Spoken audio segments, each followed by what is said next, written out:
And we are back. Welcome to another edition of the Sports War. And we are back. We got the full crew in the house. That is what it's all about. The Yankees, out of any team in the league, are the best equipped to handle a blow like this. I think there is a higher power at play here. He's due law of averages. That dude is the ultimate scrub. It's trash. Yeah. Every person you have in there is fucking trash. Next game, you're going to see a big performance. You can see it in the end of the game, and I'm just totally stoked and excited for this. And we are back.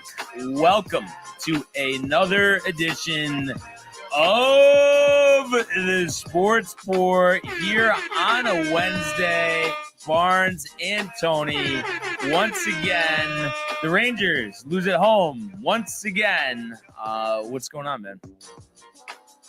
Not much. I mean, you said it, dude. Rangers lost last night. Really had me pissed off. A lot of the losses around the NHL had me pissed off. I mentioned before the show, the betting didn't really go my way last night. Are you closing the DraftKings account? No, not at all. Yet. No, not yet, dude. It could happen. But you know, I'm still in the plus column. Okay. Like, since we started. But I mean, the lead that I had, is now dwindling down. Right. Like, Get used to it. They're a game and a half back now. Yeah. So I don't know. We'll see what happens. Gonna like maybe re-strategize. I mean, I thought really like, I don't know. I guess I've been maybe picking wrong games. I mean, obviously I have been, right? You ever just think about doing like kind of what we've talked about, like the opposite? Yeah, no, I guess so. I mean, it's tough, dude, because I should have just honestly just bet the Ducks straight up, dude. But I probably Ducks Sabres yesterday. And it's like maybe I think that's what I'm doing wrong. I feel like I should just bet these money line games individually. Yes, take the good odds. Don't do anything crazy, dude. Yeah. But it's just I don't know. I guess we'll see what happens. We'll get back to the drawing board and we'll get back on top. All right, don't worry about it. Okay. Yeah, but like I said, just be careful, dude. Because I don't know. I know that this almost sounds like the Josh B like pessimism, but I just have a hard time thinking more than 0.5% of people actually make money on sports betting. But that's just me. Yeah. No, what do I know, right? Yeah. But what do we got? We got some comments here. Oh, yes, we do have some comments here. Let's get right into it. At the top of the show, we have Josh B. Yo, what up, fam? Josh B. Then we have Ernie also in the house with the year DTV. Let's effing go. And he goes, I'm buying in on the Lakers this year fully, he says, in full caps. He says, put my faith in the caucasity. I'll be calling Tres Leches. And Luca Austin and Lara is? What is that? Who is it? Yeah. I actually don't even know how to say his name. But this is this guy that the Lakers got that's kind of came upon. I think he was a former first-round pick, but has been a couple places. Still in his 20s. So, yeah, it seems like a good move. Oh, interesting. All right, there we go. And then Josh B., the shutout. There we go. Ernie says Laravia. Yes. And then Michael says the Wiz takes a hit, all good. Fight the good fight, he says. And then there's Ernie again with the 8 and showed up 229 last game. And he says, yeah, I am sold. Are you sold? Yeah, I think he was saying he doesn't like Ayton. I think he said that before, but now he's saying he's sold. Yeah, I think Ayton's awesome. I've always loved Ayton. Going back to the wiretap days in Arizona with Sean Miller. I've always thought he was a great player. Maybe didn't live up to the billing of being, I think it was the second overall pick, if I'm not mistaken. But I think he's solid. So I think that's great. What is Michael referring to? Me. Took a hit in the bets last night. Oh, but the Wiz, Joe Wiz. Don't forget about Joe Wiz, dude. But what do you think? Am I right with like the 0.5% on the sports bets or no? I think that's kind of low, right? It's more than that, dude. But what is it actually, though? Because I guess it's at least in double digits, right? What the problem is, though? And I know we've had this conversation before. Everybody lies. They only talk about the wins. Right. But still, I mean, I feel like people got to be like they're winning games. Like teams win games. People must be betting on those teams. They're winning. But I guess my question to you is, where's all this advertising money come from? For the DraftKings and stuff and FanDuel? No, I mean, they make a lot of money. I mean, it's Vegas, But it is crazy. I guess everybody's just addicted because I swear everybody I talk to about this, like they know what I'm saying, but it's still just like, But no, listen. I mean, you listen to Joe Wiz. I think he hits on like however many percent of his hits, though. He says so. I mean, what do you think he's lying? I mean, all those professional cappers, everyone is a liar. Really? Yeah, big liar. Yep. I guess we'll see. Yeah.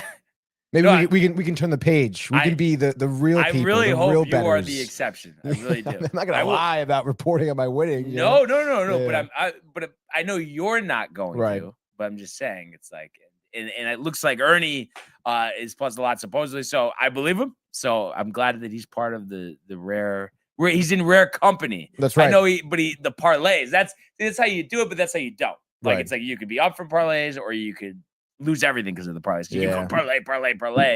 But obviously you hit a couple of like huge, like 20 leg parlays. Well, then you're plus story. Money all of a sudden. I know. Right. And that's what's, I feel like, again, I don't know. You know what's I think I'm doing wrong is like, FanDuel does a phenomenal job in like advertising for like 30% profit boost, 50% profit boost.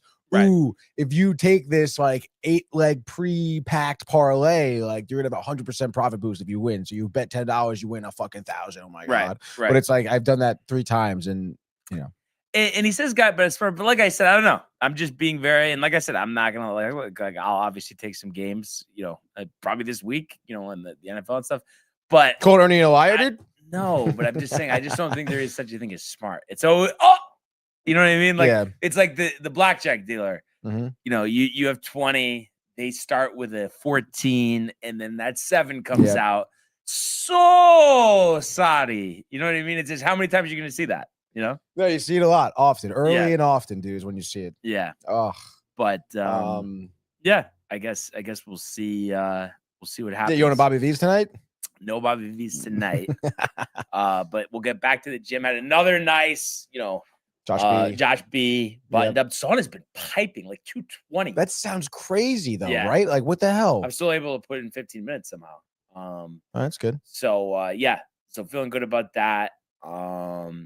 What did I go? Oh yeah. Elliptical, 30 minutes. 30 minutes of elliptical, so it ends up being like 5 miles, 500 calories, and then afterwards had the Greek salad, grilled chicken, avocado. I know.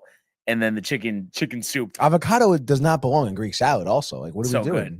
They have like this, like, I'm trying to think, maybe honey mustard vinaigrette. I don't know, something like that. But it is honey mustard. So good. What kind of Greek salad is this?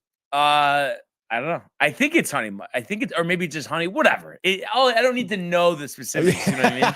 I just know it's good, and I know keep doing this. We're gonna get somewhere. It's been a while. That's good, but we're gonna do it.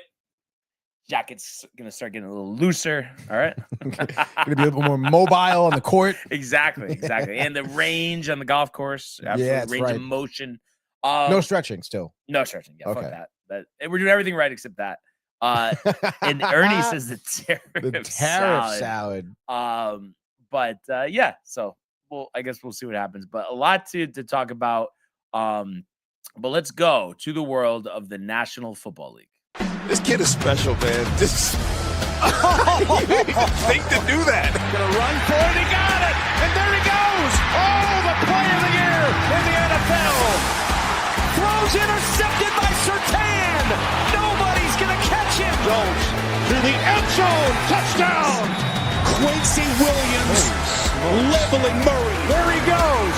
Jamar Chase. Not yet. Touchdown Bengals. Stafford, Williams, what a hit by Budda Baker. Budda Baker just saved a touchdown. Today's NFL segment is brought to you by Velvet Llama, premium canned cocktails crafted by NYC bartenders with a playful spirit.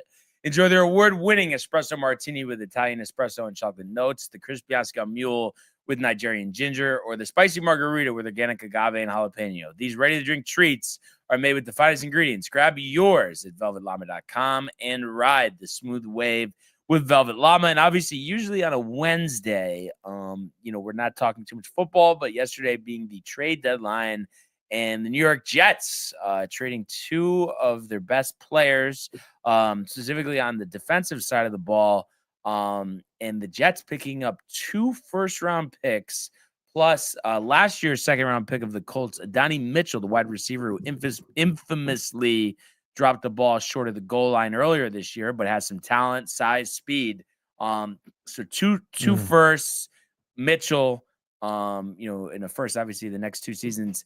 And then you lose Sauce, who you just signed to an extension, still playing under the rookie contract. The Colts will pay that extension. I guess the deal was designed to be a tradable contract if need be. What do you think about what the Jets got for the former 2-time All-Pro? I mean, I feel like it's good, right? I mean, I think the return for both of these trades were good. You're kind of pulling up your picks, and you're gearing up for another rebuild, right? Yeah. So yeah, I mean, I feel like the return is good for a lot of cap space too for the Jets.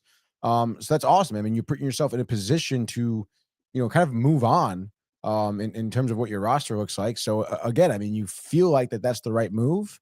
Obviously, the question on whether or not the Jets could, draft and develop players and stuff like that remains a big question. But I mean, this is the move for the Jets should make. I mean, right? Yeah, and I don't know if you heard this, and I know Josh definitely did because he's always tapped in. But I know it feels like I'm always like poking fun, but honestly, it's just an honest opinion. Like at the end of the day, they're great guys, and they have a good show. But Rick and Dave this morning, Rick, right, like the anger about, we're doing this again. Like, what are you doing? Oh, do you have a comment? But I would just, I wanted to call in, but I didn't want to wait for 2 hours to get in. But I just wanted to say to Rick, so what was the alternative? Right. You know what I mean? And it's like, I know, we'll keep these guys, but it's like, so you want to keep guys who for the last 3+ years or whatever it is have been at the face of you losing the majority of your games every season, and you have a chance to get rid of these contracts, open up cap space, and then add to draft capital that before these trades was a little light. I don't see it, especially for a corner that doesn't intercept the ball. I don't understand how this could be a bad trade. Yeah, no, I mean, I see where you're coming from because, I mean, like I just said too, I mean, I gotta agree with that. I mean, these are not bad moves. But I mean, I think Rick is coming from a point of just frustration, Yeah. I mean, if you're looking at this, I guess outside of the magnifying glass of just these single moves, I mean, what these moves represent is another failure, another year of failures for the Jets organization. And I mean, like I said before, I mean, like, are you like, can you develop draft picks? I mean, maybe. I mean, you've shown you could a little bit, I suppose, but I mean, hasn't been much success with your drafting, right? And then on top of that, it's like there's still a big question mark on your head coach. So it just seems like that, all right, like where Rick is coming from, it's like, all right, you're going to keep Aaron Glenn. You're going to have like this defensive minded head coach. You're going to go again. You're going to try and get another quarterback and get new people. And like he just seems to be not very optimistic about the future at all. Yeah, well, I mean, Rick, open your eyes. It's the Jets. And you know what I mean? It's just, I mean, you gotta right. No, but that's what I'm saying. Like, it's like there's not going to be really until the Jets win. There's nothing to be like that excited about. But I just think of a terrible situation. I think that they did the best they could because you get those 2 picks, and then you get a second this year. And the choice of the better first-round picks of the 2 the Cowboys have next year for Leonard Williams. So, in total, you're getting 3 first-rounders and a second-rounder, and then you're clearing cap space. I mean, and specifically with the Williams deal, I love it because you didn't have a second-round pick this year. And yeah, I just think it's the right move. And again, like we talked about the interceptions, Williams, I know he's could have stopped in the run, but he hasn't really been like a sack artist. And then, he's getting towards his late 20s. I mean, it just feels like a no-brainer. So I'll take my chances there. I feel like besides the cap ramifications that it opens up that flexibility, it's just the fact that you can decide by the time this season ends if you want to go on for the quarterback this year, or maybe you say, I like what the quarterbacks look next year. And, you either move back or take better surrounding pieces this year. So I think it gives you that flexibility. And I would say of yesterday, I think it was a great day in terms of the moves that they made. The only thing that I think they missed is I guess they were hard stance on they need a third for Brees. Chiefs would have given a fourth. I don't know why you don't do that. Yeah, I definitely would have tried to get rid of Brees Hall as well, I guess, if that was an option. But I mean, I don't know. I mean, I guess what are you really holding out with him for? I suppose. I guess that he's going to get an extension, but when he's a free agent, I guess it's just going to be the money that's just going to separate him. But I don't know. It seems like, especially if a team, I know we keep mentioning them, but like Kansas City, is going to offer a decent amount of money. Maybe the Jets offer a little more. I mean, you would think he would want to run to Patrick Mahomes and Andy Reid, So I don't know if you're really keeping him, unless the market's that tight. But I would think there'll be somebody, because we've seen that where teams are willing, that are in contention, to spend a little bit on the running back. Right. So you think that like he'll want to go, like he'll want to go, but you think there'll be like a not a bidding war, but like. Well, I just think it's like, okay, if Kansas City's like, we'll give you 3 years, 45 million, 25 guaranteed, and the Jets are like, oh, we'll give you 4 years, 60 million, 30 million guaranteed. They might just be like, I just want to get the hell out of here. Yeah, no, very true. Very true. I would, right? Wouldn't you? Yeah. It's funny because you're bringing up ESPN radio guys, and I was listening to Bart yesterday a little bit. Yeah, I caught some Bart. And he was saying the Jets could go for Kyler Murray. I don't know if you heard that, dude. Well, that is why Bart, Gordon and Larry. That's kind of a bad take. I mean, he was talking about how like his contract is very like organization, like team friendly. And almost he was saying almost what you were saying before too, like, oh, like this year's draft class may not be great. You probably may not even get a quarterback this draft class. So you're playing for, the draft class from 2 years from now, to have Murray as I guess just a standstill piece, whatever. But I mean, it's just like, I don't know, man. I mean, obviously you have to decide whether or not you're going to go with Fields if you don't go with the quarterback, right? It's kind of weird. I mean, don't you think the Jets are kind of forced to go get a quarterback? Like at least draft a quarterback, right? I mean, because would it be odd if they drafted, I guess, other pieces and then tried to figure out the quarterback situation? Don't you want to do the quarterback situation like more so first? As you're bobbing and weaving? The fucking camera. What do you want? You want Josh P? No, he called in. Yeah. Assman was there for him. But it's like, was at the regardless of the scenario, the call in, the service, the landline, Josh. I mean, it's just like, what is Bart saying though? But I don't necessarily think so, Tony, just because, I mean, you could still draft him, but it doesn't need to be high. Like if you really, I mean, I think it's like, especially if you get a number pick, like, okay, you should be able to like sort through. And even like last year, that wasn't known as like a quarterback draft, but the Giants, did their homework. Okay. We like Dart, got him late. So you know what I mean? It's like, I think there's always, I have a hard time thinking in every draft, there's one guy that's a solid quarterback. Right. There should be one. And if you're the first pick, you have to pick the litter. That's what I'm saying though. But like, do you think the Jets like they should, without a doubt? Well, they have the flexibility now because they're gonna have that pick at the end of the first round with the Colts. And who knows? Maybe Danny Dimes doesn't nosedive, and that's a little better. But with that second pick, they can still get a quarterback. So I think there's a lot that's dependent on that. But you just have the flexibility where, if you want to use some of these picks, if you need to trade up, or if you want to save them for next year, trade down. So you have a lot of options. And I think that's what you want when you're, in the middle of a 2-3 win season. You think the Jets are in the playoffs for the next 3 seasons? I mean, obviously the easy thing to say is no, but it depends. What do you think, Brian? Well, I guess, like I said, the easy thing to say is no. No, okay. So. But it depends who they get, right? I mean, you stumble upon somebody who changes a franchise. Right. I mean, look at, Jaden Daniels last year, obviously did a little different story this year, but nobody saw that one coming. Yeah, I mean, you can go down the line, Brock Purdy, whatever, it doesn't matter. But I mean, you don't know for sure. It's just a question. I mean, I feel like they would be in a good position in 3 years from now with these picks. Like, yeah, they should. But you think Aaron Glenn is still a coach within a couple of seasons? Again, I think it just depends how he does. Easy thing to say is no. So there you go. You answered the question yourself. One thing, though, that is interesting, especially if they're going to draft a rookie quarterback, you've already guaranteed Justin Fields $10 million for next year. Right. I don't know why you don't just pick up the option. Yeah. Yeah, Joe, very for true. $10 million. Right. Like, you can get a better stopgap for $10 million. Like, you need it. Like, I don't know, because like you're not gonna make the play, so it's like, why are you gonna invest more money? Just save the money. You already put 10 in anyway. Yeah. No, so for another 10, I don't know. As a backup bridge quarterback, I would just do that. But, yeah, and again, if you got a draft pick that you want in there, you're throwing him in the fire, you're using him anyway. Yeah. So we'll see what the Jets do with those picks, but they have definitely stocked up in terms of the NFL draft. And I think an underrated deal that's not going to get a ton of press from yesterday was Seattle getting Rashid Shaheed, 4th and 5th rounder. 9 games this year, 44 catches, 499 yards. And he reunites with Clint Kubiak, who was his OC last season. But I think this is a great move. I mean, Shaheed, like, you get him the ball in space, I mean, he's just a straight burner. In a 4th and 5th round pick, I mean, I just don't think that's a big price tag at all.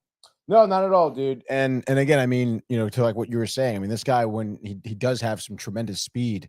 So I mean, you have to have that, and to have that on the field. I mean, are you kidding me? Darnold, let's freaking go. I mean, that's such a huge piece for Seattle, and that could be like, I mean, it seems like Seattle, is one of those teams that need a couple pieces to put them in contention. Yeah, exactly, over the edge there. So Darnold keeps playing like this, I mean, like Seattle's gonna be pretty hard to stop, I guess you could say. Yeah, absolutely. And then the Raiders trading Jacoby Myers to the Jaguars for a 4th and a 6th round pick. And he's been kind of one of those ascending players the last couple of years. I believe he's going to be a free agent after the year. This year 33 for 352. I believe last year he just went over. Yeah, he had his first 1,000-yard season at 1,027. 28 years old, 6'2". But I just think it gives Jacksonville another option, especially with the Travis Hunter injury. They're not sure if he's going to come back this year to line up somebody next to Brian Thomas. So I think it's a great move for Jacksonville. Who's still hanging in there at 5-3. Yeah, I suppose so. I don't know. No, it is a good move. It's a good move. Really, I guess both teams, I suppose. Yeah. But again, I mean, Jaguars, I mean, it. Like, how far are they really going? I don't know, man. But I think it just for Jacksonville, I mean, yes, you got to look at it this way. I mean, they're a team, I guess a step up from the Jets just because they had a couple more recent playoff appearances. They did get to that AFC Championship game. What was that, 2018? But they're never even in the playoffs. So you know what I mean? You just had to, I know we're always looking, well, you're the championship. What's the point? Blah, blah, blah. But there are just certain teams like the Jets that are so bad where, I mean, let's face it, like them making the wild card next year. I mean, they're having a parade for that, Tony. So it's just different parameters for different teams. That's so right. I think that's right. Jacksonville making the playoffs, maybe winning a playoff game. I mean, that's a highly successful season coming off what they were dealing with last year. Very true. Very true. Correct. So we saw that happen. And then let's see. I was trying to see if there was anything else significant. Yeah, I don't know. I was trying to look that up too. It didn't really seem like much, to be honest. Dude. I know it was funny. We were talking about this, and I think we did even a short on it. But how Brissett named the starter for this week. Yeah, that wasn't. They didn't say that until after the show yesterday. Right. Supposedly he's not fully healed. Will he go on IR? So it might even be out for the season. So it almost seems like it's a combination. But I kind of think like. He was questionable last game. I think it's almost like they want him to get the surgery, or this is like go ahead to not have to deal with the drama of this. Yeah, absolutely. Basically, get the surgery. We might cut you in the offseason, but we don't really want to play it. That might be what it is. So, like, if you're going to be on the bench, you might as well get surgery. Exactly. So yeah, I thought that was interesting. And then I'm just trying to see. I don't think, the Ravens, got Dramont Jones. I mean, we don't really know him. Ja'Ari Alexander traded to the Eagles with a 7th to pick up a 6th. So those are all just kind of minor moves. And then nothing for Hall. Yeah, so that's really it. I mean, obviously the Jets making the majority of moves. I think a little less active than what I was thinking. Yeah, I suppose so. The whole league. Yeah, no, I guess so. I mean, it's funny. I mean, I feel like the deadline snuck up on us. Maybe it snuck up on the teams as well, dude. So that was a joke, Brian. No, I know. Well, actually, but it's not even really of a joke though. It kind of might have. Like, seriously, you think some teams forgot that? Oh man, maybe it was Thursday. Forgot, but just like in the mindset of like we're focusing on negotiation. Oh wait, the deadline done. 4 p.m. just like that. I was just gonna ask you, any juice, Carroll, Sean Payton tomorrow? I mean, I guess. I mean, the coaching matchup, right? I mean, two of I'm assuming the older coaches around the league. Yeah. A lot of history, I guess. But I mean, the line opened at 10.5, so we do have some Raider fans taking the Raiders because it's at 9.5 now. Those are the betting people with the less than 2% winnings overall. Though that's them. Taking the Raiders, yeah, definitely. But listen, nothing points to it. But I don't know. Maybe tomorrow I'll take the Raiders with the points. Like not myself, but just as my prediction. I'm just saying because it just the unexpected happens. But then sometimes I don't know. Thursday Night Football the last couple of weeks, thinking about it more. I think the Chargers had a blowout win, and then so did the Ravens last week. Well, go ahead, put money on it then. Yeah. No, I'll probably go with Denver, honestly. But Geno, 11 touchdowns, 11 picks. But, man. That's what we got tomorrow. Not good. So just wanted to mention that stuff. But let's wow. Let's go to the world of the National Hockey League. Here he comes. McDavid shoots, top shelf, he scores! Captain with the overtime winner.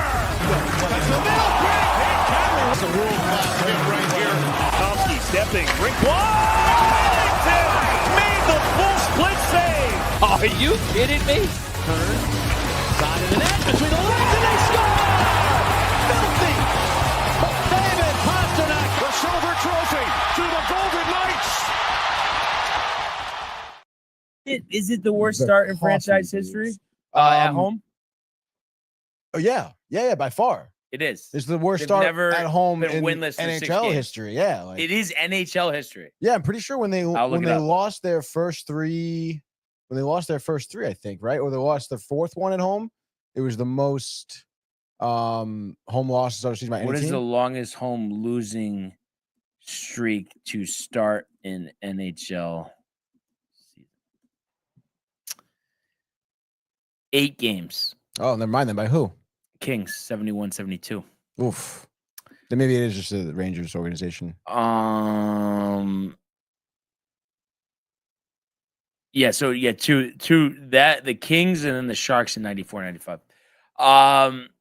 But it's just weird because and it's funny. Boomer was saying this morning. Well, I'm just trying to look at it like you've won 3 out of your last 4 because obviously they won the previous 3 games. But the fact of the facts, I think it's 6 goals in 6 games at home, right? Yeah, 5 against the Sharks and that one. The one. Yeah.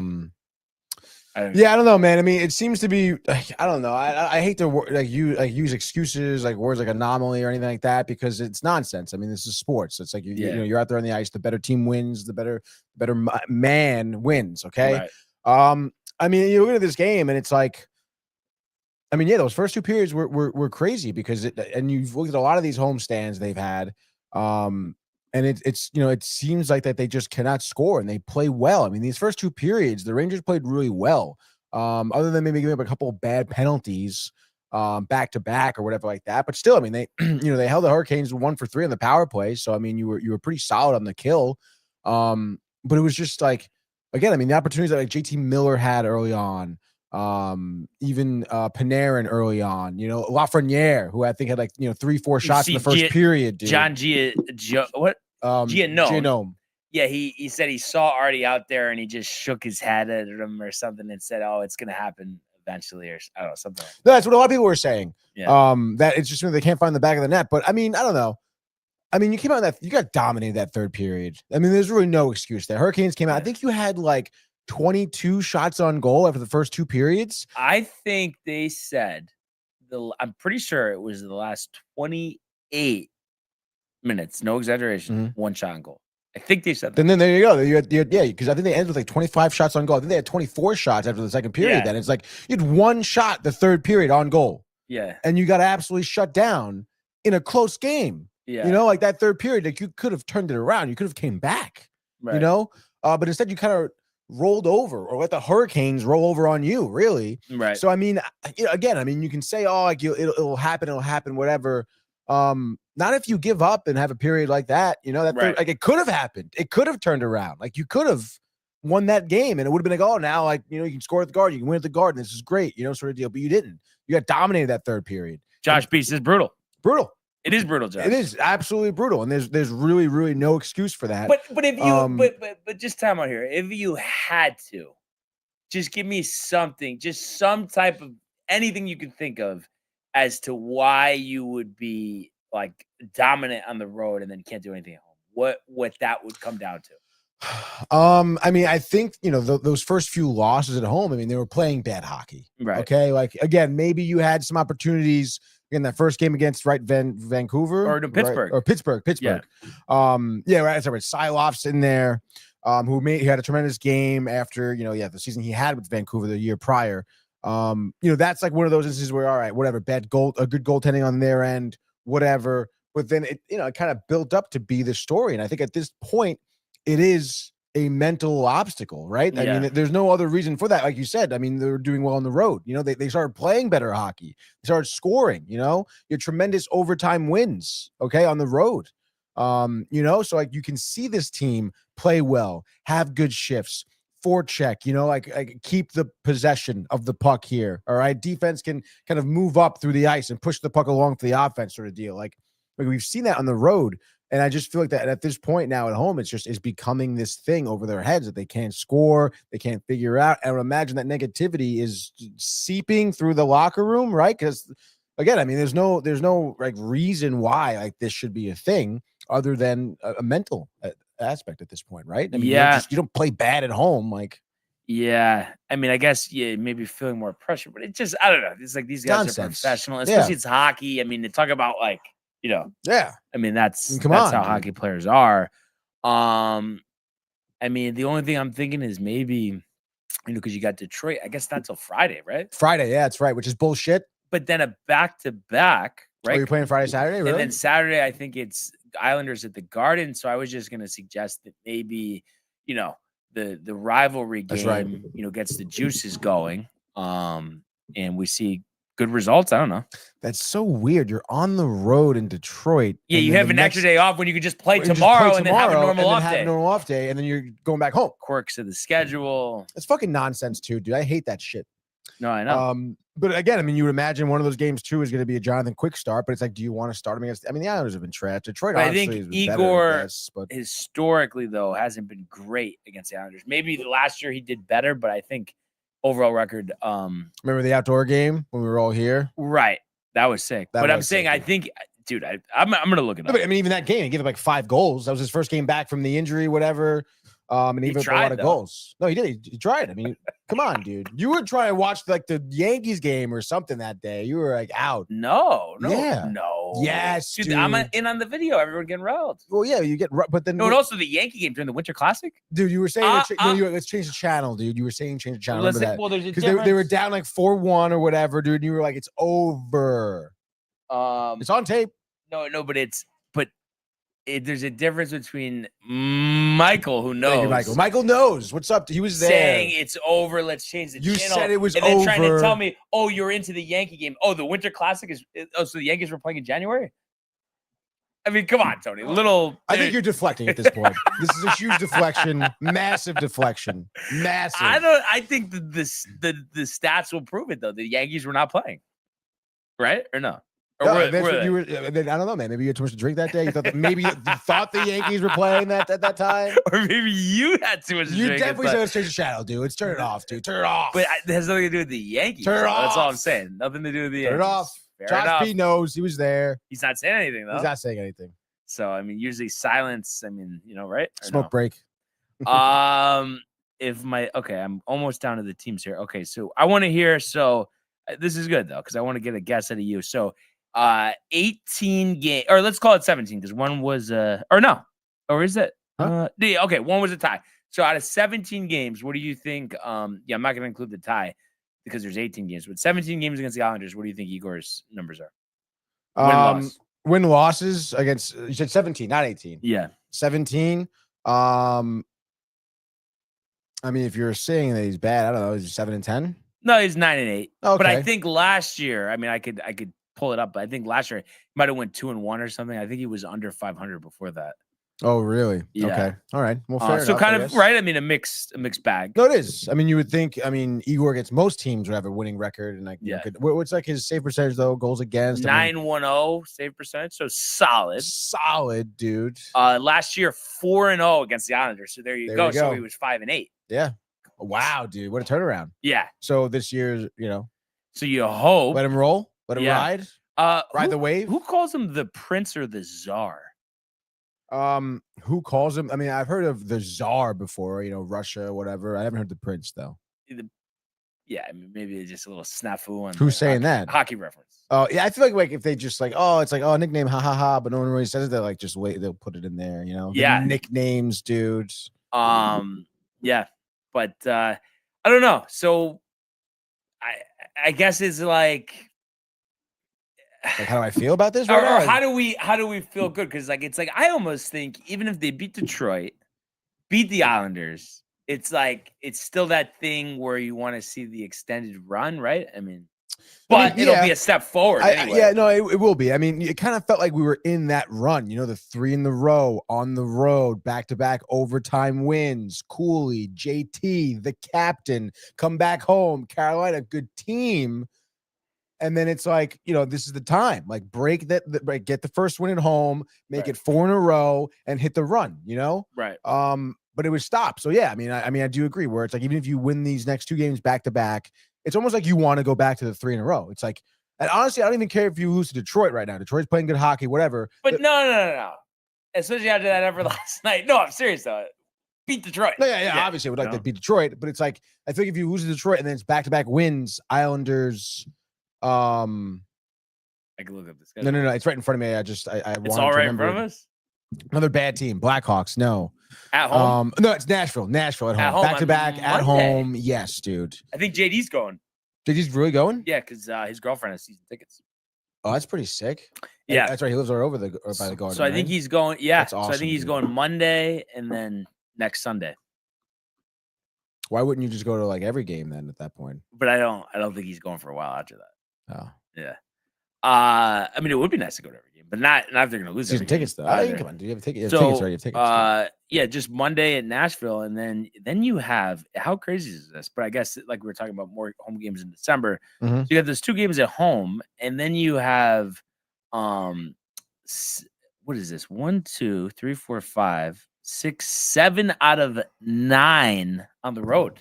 Yeah, that's a lot, dude. But I guess that's good. Holy shit. Right? I mean, I guess so. On the road right now. But it's also like, I don't know. I mean, when you do have homestands later in the season, you kind of want to have this nipped in the butt, no? Like, well, yeah. No, so I'm saying so it's good. I'm saying you have to start winning games now at home.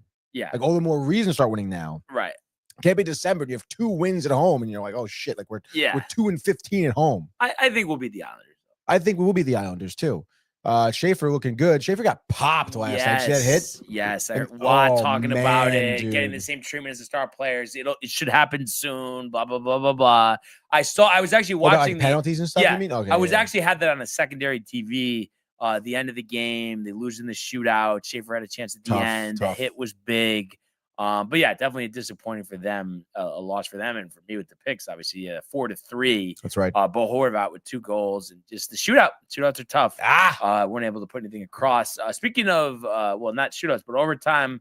Mammoth, you mentioned it. The Sabres 2-1. That one stung, dude. That was some of the worst defense I have ever seen in overtime, dude. Vinny T is rough. Josh B saying no, Vinny T is rough without Vinny. Yes. But it's like it's still you should be better. No, you should be better. Exactly. I mean, there's no excuses here, but yeah, I mean, obviously missing Trocheck. I mean, that guy adds to so many different aspects of the game. The face-offs, this goal scoring, the veteran leadership. I mean, yeah, dude, riled up with the boys and stuff. Like, come on, dude. Yeah. Not to mention, relationship with Oh, never mind. Damn, what was I saying before? Buffalo, dude, literally like. Fucking worst overtime and 47 seconds Clayton Keller. Like literally, like Alex Tuck had such a great opportunity to score. Vejmelka, great save, other end of the ice. They just didn't want to play defense. They just let this guy they let him just go right to the net, and it was a score. Okay. Yeah. And I feel bad for Aiden Hill, by the way, because he had a phenomenal performance, huge saves, which kept this game at 1-1 the entire time. And that, his goaltending performance, I think he had like 34 saves, 35 saves maybe on the night. With overtime, and it's like that phenomenal goalie performance, all for naught, because the Sabres fucking blew it, dude. Yeah. Blew it. And for me and for Josh. A tough one for the Canadiens last night. They lose in a shootout. Oh, that's right. They were down 3-0, came back to take a 4-3 lead, but halfway through the third, let Philly tie it up. And then Trevor Zegras, the hero, so the Canadiens dropped, but still 9-3-1 this year. So very impressive start. For St. Louis and the fellas. We mentioned the Bruins, the 4-3 victory over the Islanders. Right. And then the Oilers losing in disappointing fashion, 4-3. Yeah, dude. McDavid scoring. We talked about the shots on goal last time, but the Stars winning that one in a shootout. And explain to me, I know Tommy had talked about this, because I know the whole thing is like, they don't want the longer overtime period, the Zamboni, they don't do it. But Is it just like they don't want the game going too long? Because it's like, why can't they just go Zamboni on the ice after the third period and just have a full overtime?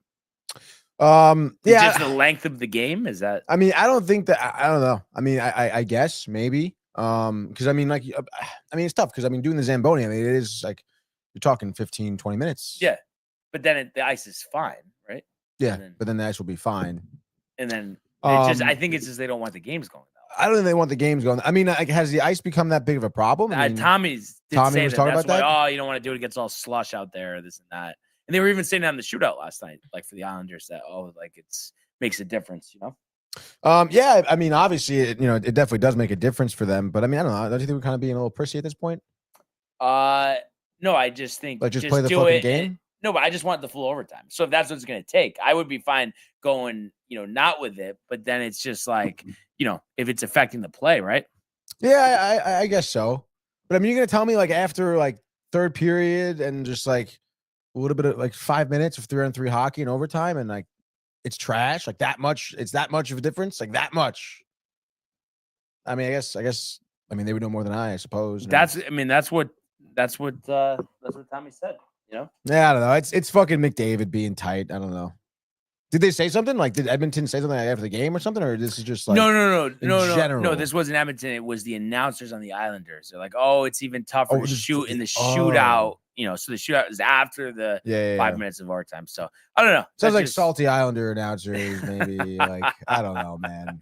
We'll see how salty they are on Saturday. You love the Islanders. No. It just fun. I like watching Schaefer. I think it's fun to watch. No, it's great. It's what the Rangers need, obviously.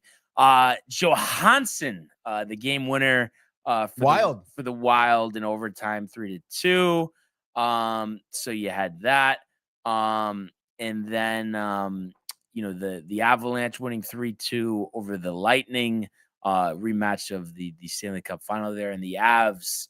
I think I had them actually 5. Looks like 5 overtime losses to start the season, but 8-1 in regulation. That's right. So had a 3-run lead. Point got it to 2, but that was 3-2. But that was it there. So a good start for Colorado. The Red Wings get shut out by the Knights 1-0. So Barbashev, the only scoring there. Schmidt, the former Devil, with the shutout. You mentioned the Ducks 7-3. Wow, 8-3-1 for the Ducks. What an impressive performance. The Panthers scuffling to start their year, 6-1. And then the bad road Kings, record. And then the Kings 3-0 over the Jets there. And Darcy, another shutout. So good work on his end, and that was the night, in the National Hockey League last night. A little shorter slate tonight. Looks like we got 5, so we could do 2 in a common. Did you have the picks updated from yesterday? Yes, dude. I went 2-4. You went 3-3. Okay. So I'm 38-22. You're 29-31 right now. Okay. So, some work to make up, I suppose. Really, I think you have first pick, right? I do have first pick here. Yeah. I guess, strike up the music. A Wednesday edition of the Frozen Frenzy, of course, brought to you by Velvet Llama. Right, you are, dude. All right, let's get started here. At the 43-minute mark, will be the NHL Frenzy. Okay. So let's write that down. Let's see, man. You said a couple games, a piece, and then the common. Where am I going here? We have Flames at home against the Blue Jackets tonight. I kind of like the Blue Jackets there, plus 105. Not gonna lie. Canucks, Blackhawks, Blues, Caps, Mammoth, Maple Leafs, Sharks, Kraken. Kraken's been doing well as of late. I don't care though. Give me Columbus. Why not, dude? Columbus there is on the road here against Calgary. The Flames at 3-9-2. Not off to a great start right here this season. Kind of tough for them. 1-3-1 at home. Columbus on the road. 4-2 on the road. So let's go.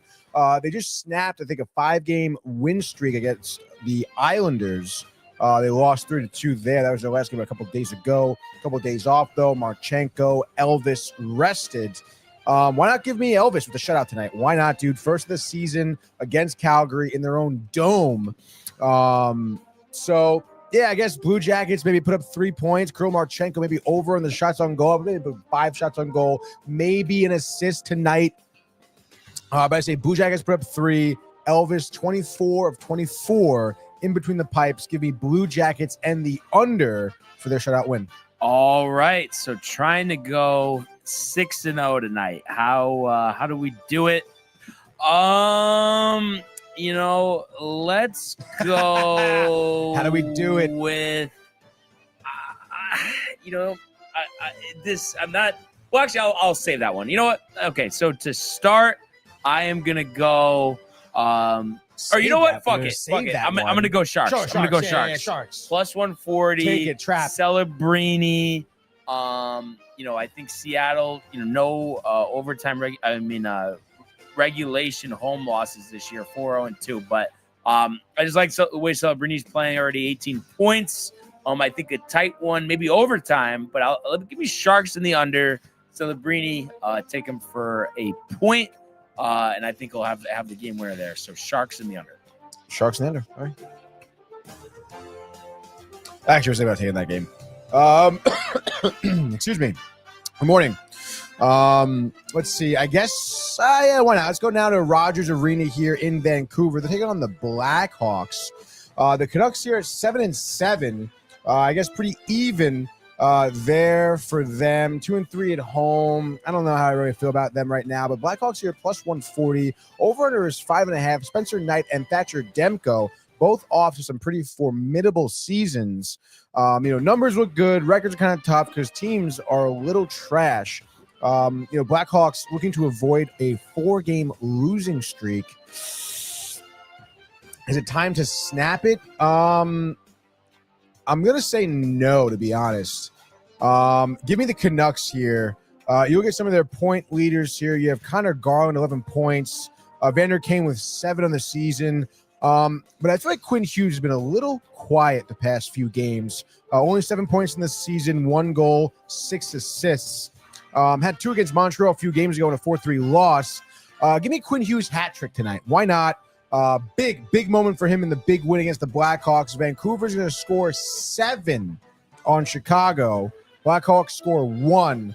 Thatcher is a good night. Give me Canucks and the over, Brian. Canucks and the over, Brian. All right. So I guess I'm going to, whatever. I've been so bad at picking, so I'll just go with this. 2 dogs. Who cares?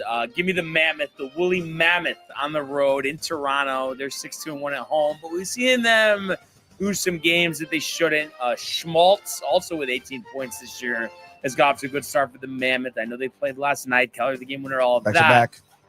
But I think they will be victorious here. Schmaltz had a goal. Tight one, 4-3. So give me Schmaltz with the game winner. Mammoth in the over.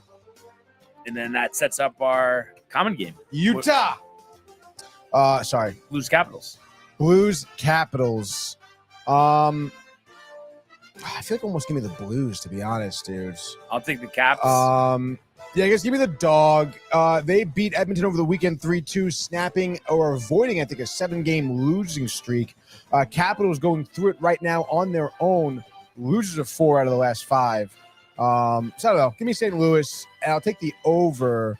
Both Binnington. Give me Blues in the over. Blues in the over.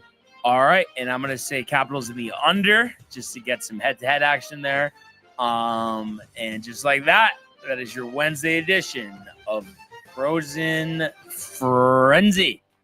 So a decent slate there tonight. But let's switch the music and get to the Diamond for another edition of the Immaculate Grid, which is going to be brought to you by the Hirsch Law Firm.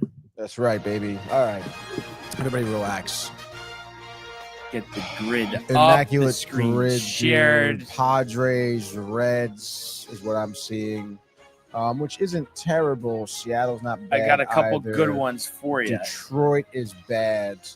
All right, what do you got? Start us off. So 3 sub 1% here. First base for Cincinnati, Scott Hatterberg. Oh, I like that one. For Cincinnati, dog. Scott Hattie. 0.8. For the Tigers, Ivan Rodriguez. Nice, dude. And Wow. then center field for Seattle, Scott Haggerty. Scott I would have said dead nuts and dead nuts. Haggerty? Haggerty. H-A-G? Or Sam. I think it's Sam. Oh, Sam. Yeah, it is. My bad. Yep, Sam Haggerty, 0.2. Okay. I got some for the top row here. I have Mike Leake, Seattle, Cincinnati. 1%. 1%? Yeah. I think I can beat that. What is it? Travis Jankowski. Try it. There we go. There we go. Let's go, move baby. That one over. I had Wells for 5% for Cincinnati and Padres, but I'm trying to think of Tommy else. Pham. Yeah, try it. What's Wells? 5%. You knew. You already checked. Back channels. Stop. Now we stop, could stop. use Wells for San Diego, Detroit, unless you have something else. Marisnik. Jake Marisnik. Go ahead. What's Wells? Oh, you don't know what Wells is. No. But I would be I'm willing to bet thinking that Jake is. you're lower, right? Let's There we go. go, dude. And I was trying to think about Padres in center. Grisham I had at 7%, but I feel like we could Oh, do really? better there. Yeah. Trying to think who else they've played in center, even going back a ways. Is the grid up? Oh, Josh is it B said not? to show the grid. Oh, God damn it, dude. Thank you, Josh. Thank you, Josh.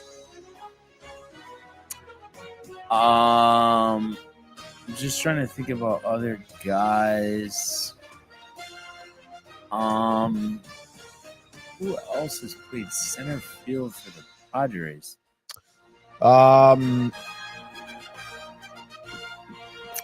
Tatis, you think? I would- Tatis is out there a couple times, right? I don't know for sure. For sure. Gary Sheffield. Gary.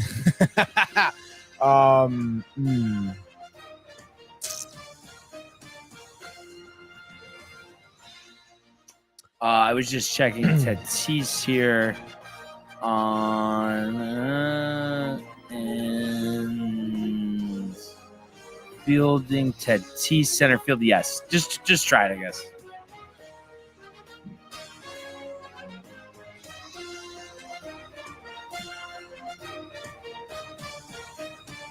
%. So we blew it. Grisham was 7.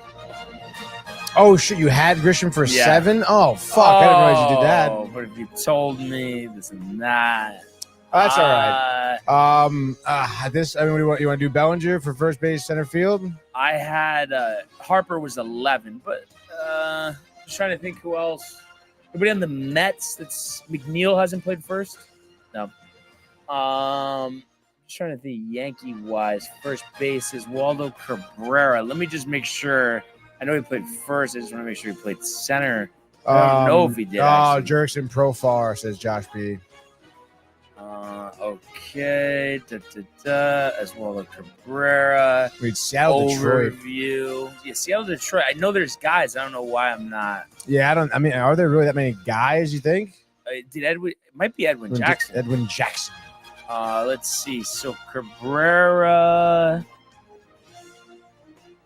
I don't think he's played center. God damn it. That would have been a good one.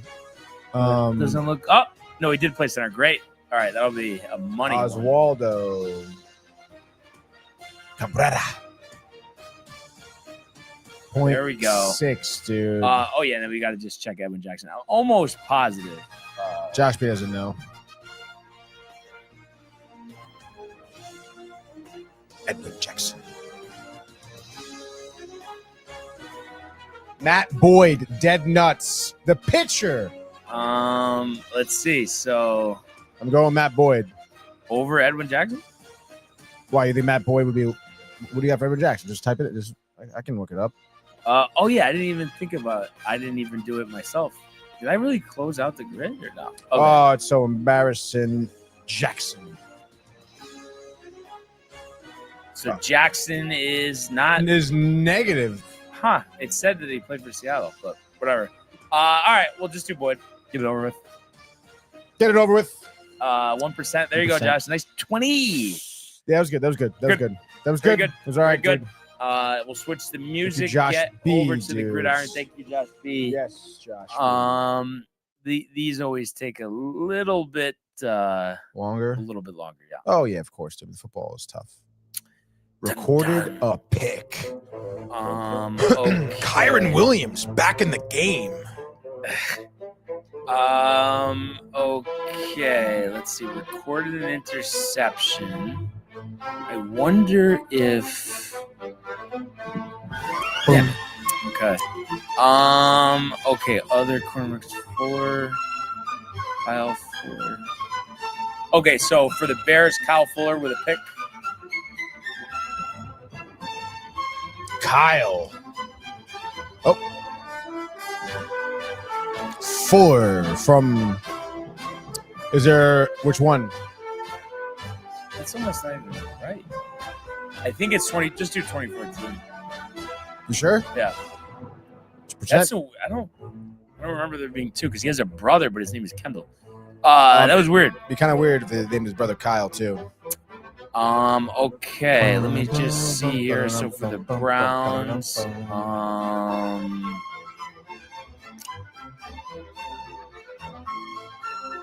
Jabril Peppers for the Browns. Oh, there we go. Browns in the the pick. Yeah. Jabril. Nice. 4%, Josh. Josh says Bears, commies, Jason Campbell. Yeah, you could do that one.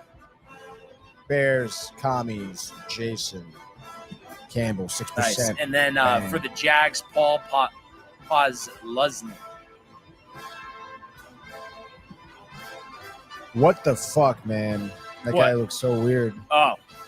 He's a crimson chin, this guy. Okay, let's see. You could do Jacoby Brissett for Washington and the Browns. 13. He kind of looks like Anthony Towns in this photo a little bit. That might be a stretch. Come on. Yeah. And then I think I have a good one here for the Dolphins and the Browns. You could do Olivier Vernon. Oh, he said Browns, Finns, Brissett. I'm sorry, for who? Olivier Vernon. No, for what? For Browns and Dolphins. Olivier Vernon. Bang. 2%. Okay. Let's see. So Dolphins, Bears should be. What am I thinking of? The Bears.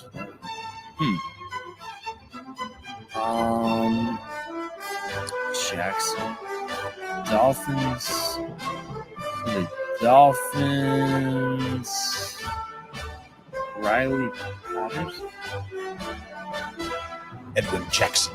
Riley Patterson. Dolphins, Jags. Riley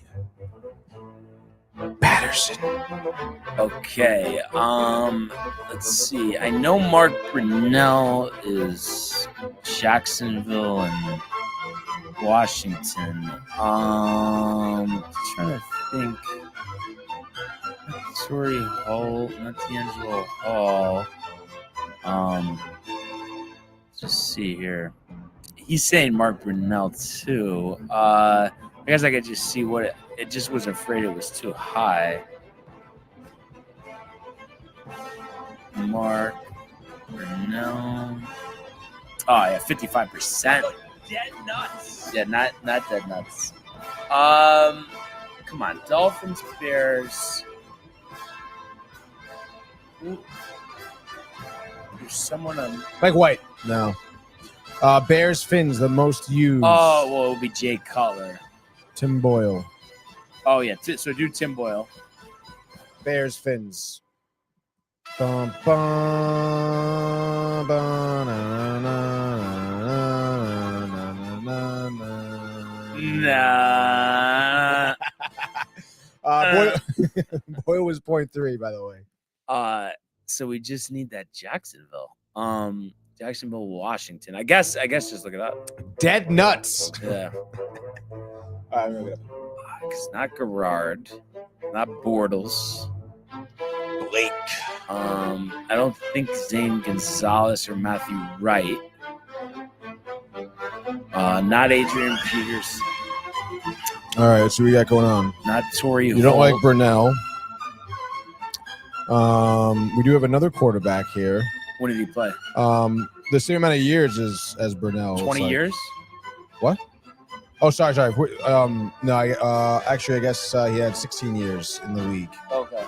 I'm sorry. What? Oh, passing yards because he's a punter. Never mind then. Must have been a fake punt, you know. Do you want the punter or no? It's not Tress Way, no. No, all right, forget the punter, dude. Quarterback in the league from 95 to 03. What team? Jacksonville started out with, then went to Buffalo from 98 to 2001. In that year, I guess. 2002 he was with Tampa. 2003 he was with Washington. Rob Johnson. Yeah. What's up? Dead nuts. What's up, dude? Rob Johnson. Former Super Bowl champ with John Gruden. Wow, dude. Rob Johnson How was about a 34? 0.6, dude. Wow. Love it. Good shite, dude. All right. And we'll move on to the hardwood here. Yes, dude. The hardwood. Let's see. I think I have a really good one to start, which you would think Michael Bucca, who's riled for the Spurs and the Lakers tonight. Jamario Moon, 5%, Cleveland and Toronto. Jamario Moon.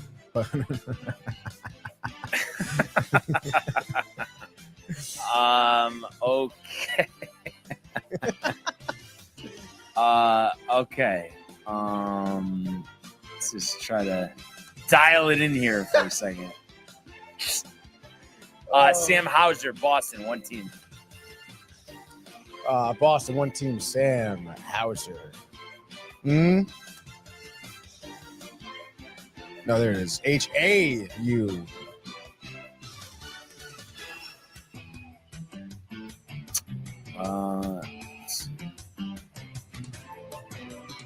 Jalen Green, Rockets, one team.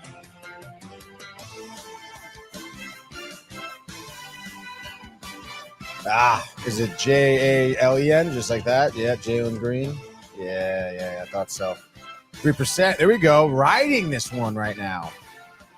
Josh B. Shut out on the NBA, it looks like. Yeah, I don't know, man. Maybe internet smoke break? Smoke break? Okay, so I know this one is Lowry, but that is... I guess just do it. Raptors, Rockets, Kyle Lowry. Raptors. 15%, but... Kyle Lowry. 15% for the big boy. The one team on the Cavs, I'm thinking Garland. Makes a lot of sense there. 39%. I guess it doesn't. Never mind. But let me see. I know I can get another guy off the roster here. Another guy. Yeah, where are you now, Josh? I think I actually have a... Where's Michael Buckta? Michael Butka. Paging Michael Buckta. Michael Bucka, where are you, bud? Michael Buckta to the principal's office. Michael Buckta to the principal's office. So I believe it's... Oh, I can't just type that. Okay, so Sam... Can't do it. No. That's not... There it is. Okay. All right, so... Cavs Jazz. Alec Burke. Yeah, do that one. Cavs Jazz. Alec. 0.4, baby. There we go. Where's Michael Theophil? Josh B wants to know. Dean Wade. Dean Wade.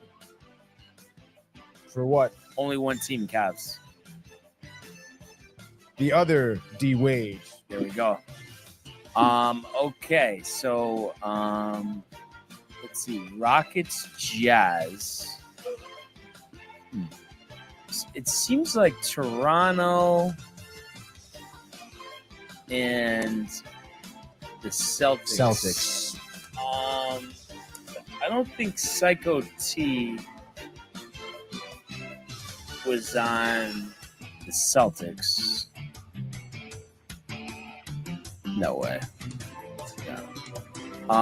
But who else was in terms of bench player?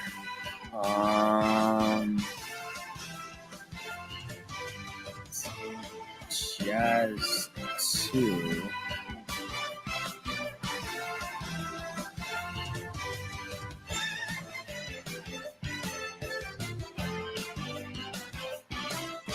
You go on lookups?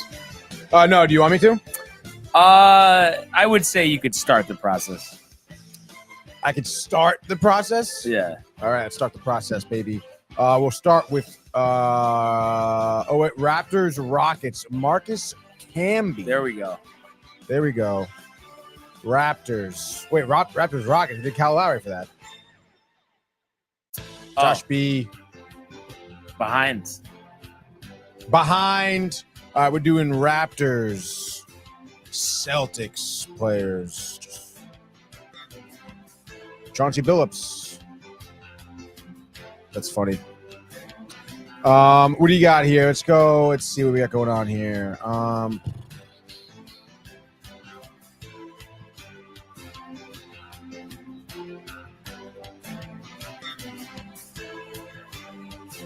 right, we have a power forward / center that I guess was not drafted at all.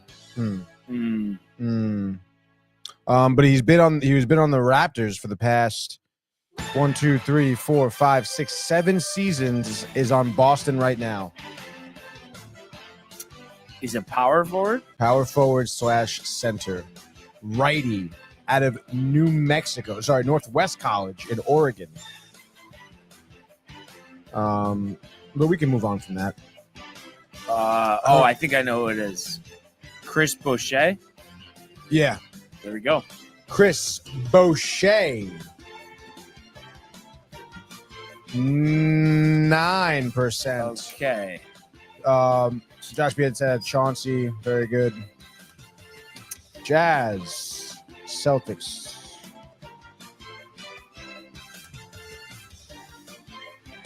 Oh, there is a pretty obvious one, I guess. Actually, there's maybe another obvious one, too. On the Celtics currently? Or on the Jazz currently? No. I believe he's retired. Gordon Hayward was going to be high. Okay, fine. Never mind then.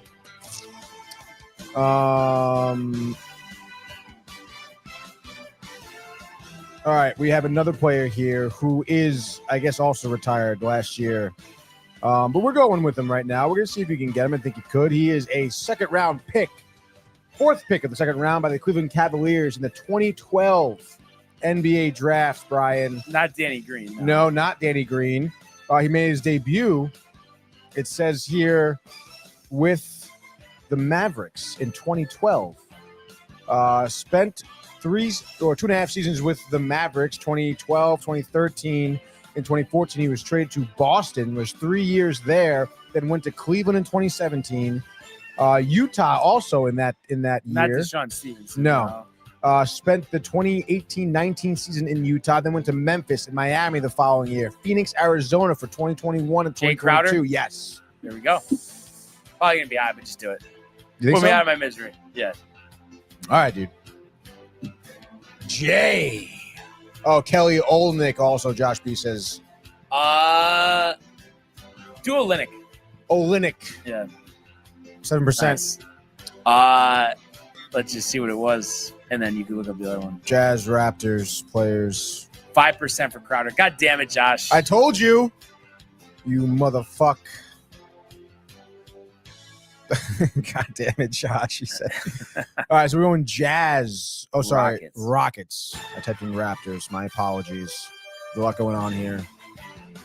Here are the players, and it's, oh, my God.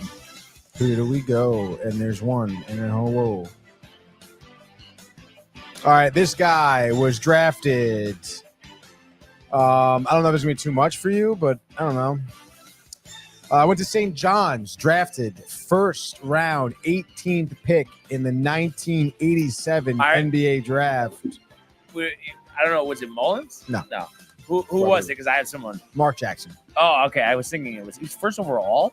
First round, 18th overall. That's what I said. Sevolosha, who was 13th overall in the 06 draft. Who is he? Thabo Sevolosha. Yep. Thabo. 50. Not bad. Sevolosha. Yep. Michael, the 3 and D, the length, Thabo. size at the shooting guard position. All right, we'll switch up the music, and it's basically Oh my God, it's hockey time. we're going to I don't even know what I was going to say something. Actually, I'm glad I didn't. I had an analogy, but I was going to say the wrong way, and it would have went terrible actually. So I'm glad I did not say that. Yesterday we got through it, so I feel confident about this one right now, to be honest, dudes. Okay. So I guess I got one. Actually, I think I have a couple now. Now that I'm thinking about it. All right. I mean, 1,000 career points. Again, we're just gonna get through these things. All right. Capitals, obvious one. Obviously, Ovechkin. Let's do Nicholas Backstrom for that one. Okay. Let's start that with the grid. Josh P says, "There's Theophil." He also says, Yamir Yager points Boston. Do it. For 1,000 points for Boston? Yes, Yeah. that is a good one. Yamir Yager, 10%. Very nice. We're going with Backstrom here. Mark Messier for Oilers. That's a good one also. That's what I would have went with. Mark Messier, Oilers. 16%, not bad. Backstrom, by the way, 7% for Backstrom is crazy low. Let's see what else we got. So Evander Kane, Buffalo and Oilers. we could also do Taylor Hall for Buffalo and Oilers. Probably better. What's Evander Kane? You typed it in already? 16. Taylor Hall you could do for Boston, though, or no? For Boston Sabres also, but Yeah, I have a better one for that, dude. Just put it in there. Put him in. Go. Gotta go. You know, we can spend all this time on basketball. So you want to do, we said Taylor Hall for this one. Yeah. 13%. Thank you. And this one, okay, how about, it popped up right. Not PK Subban. His brother? Malcolm Is he retired? Subban. I don't know. Let's check it out. I would imagine so, to be honest. Yeah, his last game was with the Blue Jackets, 2024 season. Gotcha. Oh, he was a goalie. He's a goalie, yeah, dude. Wow. He was up with Boston for a while, a cup of coffee with the Sabres, and that's about as much as I know, and apparently Columbus as well. So keep that in mind. Columbus, Buffalo, Bruins. For the Capitals and the Sabres, probably will be high, but we go Craig Anderson. I don't really know anyone else at the top of my dome. Another goalie, Craig Anderson. You got it? Sounds good? Yeah, got. Who are you talking to right now? Oh, come on. Come on. All right, let's speed through here. Winnipeg Bruins. We can do the former Ranger great Blake Wheeler, dude. Blake Wheeler. Going to be high, but it's fine. Let's get through it. 52%. A little high. Whatever. Oilers, Winnipeg. You could do Evander Kane, or you could do also former Ranger great Jack Roslovic, who's That's on the a good Oilers one. right now. The Capitals and The Jets. You can do Kovalchuk, right? Because he was on the Thrashers back in the day, and then he also played for the Capitals. He's probably going to be really high, I would imagine, because it's Kovalchuk. But let's get it done. 34%. Bang! 151. 151. Listen, I'm happy getting through these things. All right, that's really what I am right there. It's just I wonder how long it's gonna take me to I know I had a couple there, but it's like, boy, I mean, I don't even think I could fill out 6 in a. I mean, you're getting there. You got Taylor Hall in the head. You got Evander Kane on the sheet as well. Right. You're tossing out Jaromir Jagr. He's been on a ton of teams. Yeah. You know? So it was something. So you got something, dude. A little something.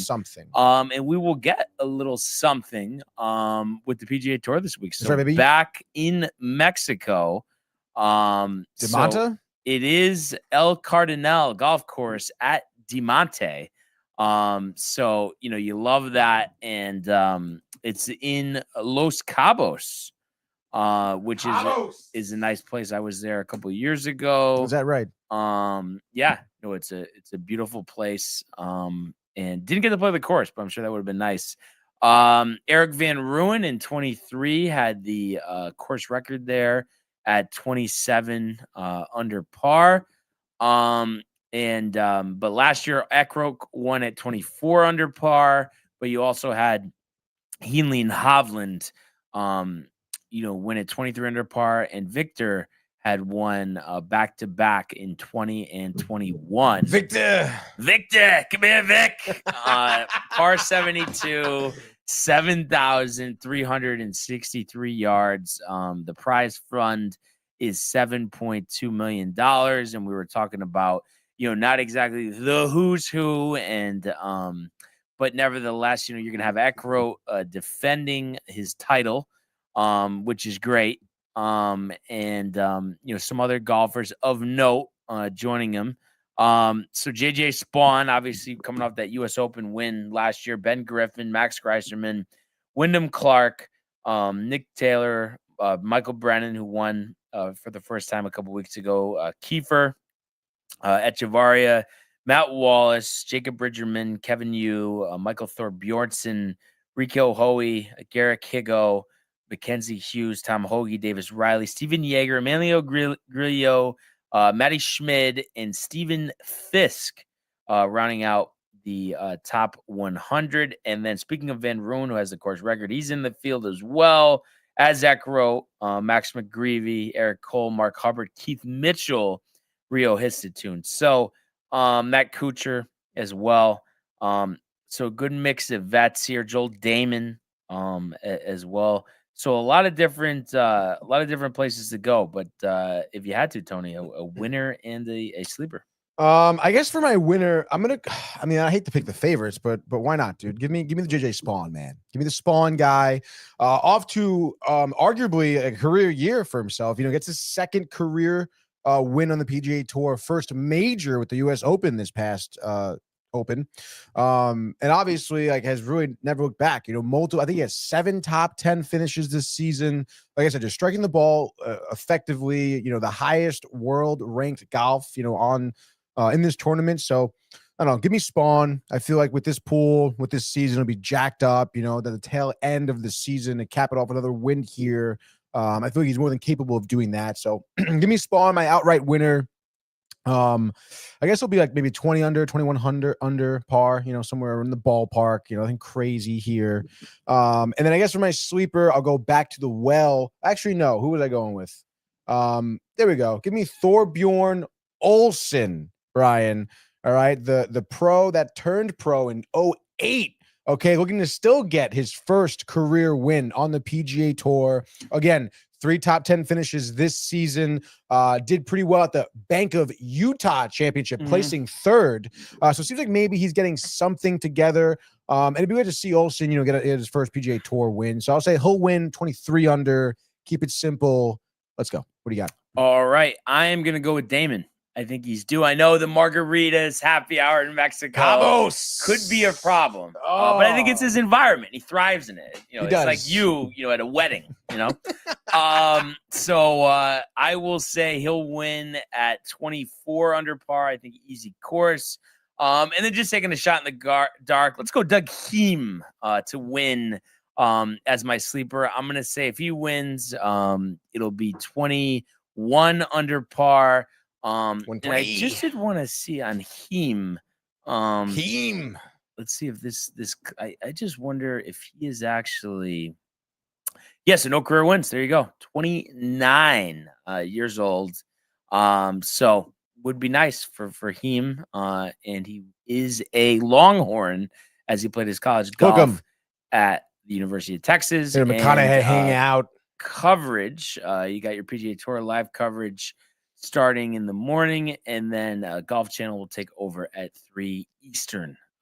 So good to get back out on the course. And like we said, one of these days we'll be in Cabo covering that event. Oh, that'd be sick, dude. Tequila on the rocks, dude. With a little bit of lime. And then just some housekeeping notes here. Chris Sale, kept by the Braves, $18 million option. Obviously, that's a bargain for them. So I'm sure they're riled that they have that. Yeah. And then on the gridiron, we had a couple college football games last night, a couple more tonight. And last night we saw Akron Ohio rolled 44-10 over UMass. And then Ohio squeaking it out 24-20 over there. So that was a good game there for the MAC action, and more MAC action tonight as we have at 7, both games at 7, ESPNU, ESPN 2, Ball State, Kent State, Ball State -3.5. We'll go with Kent State to pull it. Why not? And they're only 3-5 this year. And then Toledo hosting Northern Illinois, 14.5-point favorites. I'm going to say Northern Illinois covers, but Toledo wins and it goes over. Let's say 30-24 there. I would think Toledo led by Trianum, the running back, 7 touchdowns, 601 on the ground. So that's really where we're at. Is there gaming corner? Gaming corner tonight, 7 p.m. back? sharp. Joey Greenwood in the saddle, producing. Mike and I Taco obviously. No Taco Bell. Probably Goodfellas Pizza, to be honest, dude. Yeah. But Josh B will be playing some kart with us tonight. There we go. So there we go. Do some kart at 7 p.m. If you're a YouTube member, you can game with us. YouTube. So if you're not a YouTube member, become one. You can game with us tonight online. Kart, we'll be playing probably some Smash, maybe some Strikers as well. And then, of course, being a YouTube member, too, you get a lot of other benefits, dude. Some members-only streams, which we're going to be doing one in a couple of weeks, dude. We're doing the Sicilian Challenge from Southport. Really? Members only. Michael against Tony, me. I feel like you will give up days worth of pain to just complete this. You're so sick, dude. Michael chirping from last time. It's over. What was the scenario again? How many short on that one? I feel like I was 2.5 short. I think. Okay. How many pieces are in it? There's 8. 8. So you're 2.5 short. And what was the time? Mike was trying to make a time constraint. There is no time constraint. So that's the new one. It's the one sitting. Oh, whoever does it fast. Whoever. Yeah, I guess so. Boy, sure. That's a lot of pizza for him to eat. I mean, I'm not going to be racing. Have either of you never? I've only done it once, and that was the one time we streamed it. Okay. So, I believe we have a tentative day down. This is during gaming quarter. No. This is gonna be a lone stream Thursday, the 20th. Thursday night, week before Thanksgiving. There we go. To get you ready, Get the stomach ready. Jeez. Get your Tums out. Oh my God, dude. Oh man. Tentative. Keep you updated. I mean, I know I could do the full Sicilian, but I would definitely. It would just would be. Dude. Yeah. It's just, I don't know. I definitely could have done it, dude, because we went out afterwards too. We went to the horse show. I was drinking beer. I was like, dude, I could have still wanted the pizza once you got to the bar. Honestly, dude. But it is my jaw was because it's all the thick. Yeah, no, it's a lot. It's wow. It's a lot. It's a lot, dude. So gaming corner tonight. Let's go. Yeah. Remember. So check that out for sure. And mixed bag. Mixed bag. But so good stuff today. Really appreciate everybody tuned in and continues to comment, like, and subscribe. All of the archives on the YouTube page, Tony, Michael, Renee, and Jay and Costa, and the merch at downtime.tv.com. Want everybody to enjoy the day, enjoy the games, and we will see you mañana. Hey guys, Tony here from Downtime TV checking in. I want to thank all our fans out there who's been liking, subscribing, sharing our content. You guys are the best. You guys are our bloodline. You make us love what we do. Thanks again.